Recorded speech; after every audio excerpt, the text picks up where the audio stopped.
Recipe bread custard pudding. ఆయిల్లో కొంచెం ఘీ వేసుకుని బాగా వేడైన తర్వాత ఒక 8 bread pieces light brown colour వచ్చే వరకు ఫ్రై చేసుకోవాలి. ఒక సర్వింగ్ బౌల్లో ట్రాన్స్ఫర్ చేసేసుకుని అరేంజ్ చేసేసుకోవాలి.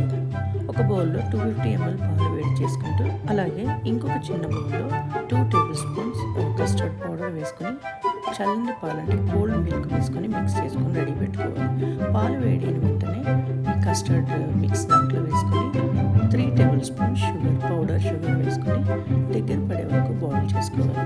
కస్టర్డ్ మిల్క్ థిక్ అయిన తర్వాత సర్వింగ్ బౌల్లో అరేంజ్ చేసుకుని బ్రెడ్ పైన వేసుకోవాలి. కొంచెం వేడిగా వేసుకుంటే చాలా బాగుంటుంది, టేస్ట్ చాలా బాగుంటుంది, అలాగే సాఫ్ట్గా కూడా అయిపోతుంది. స్లైసెస్లా కట్ చేసుకున్న బాదాం అండ్ పిస్తా టాపింగ్ లాగా వేసుకోవాలి.